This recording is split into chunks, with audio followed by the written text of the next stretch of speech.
commence avec un nouveau samedi de mobilisation pour les Gilets jaunes. À Nice, ils se sont donné rendez-vous place Garibaldi et aujourd'hui, ils ont rejoint une autre manifestation, celle des professeurs. Coralie Chaillan, vous êtes sur place. Comment se déroule le rassemblement aujourd'hui ?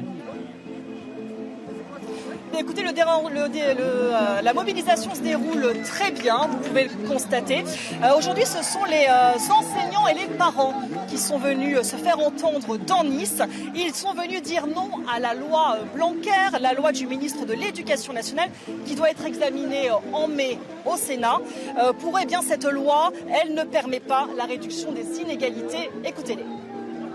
C'est-à-dire qu'avec la réforme Blanquer, le bac ne sera plus anonyme. Il ne sera plus le visa d'entrée pour le supérieur, c'est-à-dire que c'est plus le bac en réalité.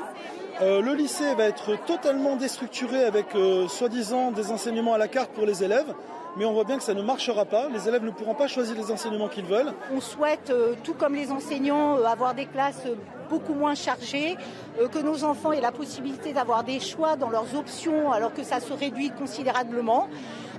Qu'ils aient la possibilité aussi d'avoir un bac qui permette à tous les élèves de pouvoir accéder au supérieur et non pas de se retrouver finalement avec un baccalauréat qui va être un baccalauréat plutôt de secteur et de lycée.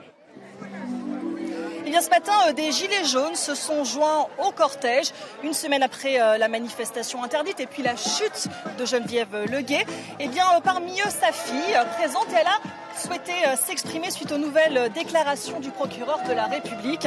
Effectivement, il a affirmé que la chute avait été causée par un membre des forces de l'ordre. Ok, le policier a reconnu, il va vivre avec sa conscience, je pense que ça risque d'être très lourd, mais il a obéi à des ordres et je ne pense pas que cette seule personne puisse prendre sur ses épaules tout ce qui s'est passé, quoi. C'est pas possible, voilà. Donc les donneurs d'ordre doivent être aussi sanctionnés pour nous, c'est important, quoi. Voilà, il ne faut pas que ça s'arrête là. Alors cette manifestation, vous le voyez, elle se déroule dans le calme. Je vous l'ai déjà dit parce que cette manifestation, eh bien, elle a été autorisée. Cet après-midi, en revanche, une autre manifestation de Gilets jaunes est prévue. Celle-ci, en revanche, n'a pas été autorisée.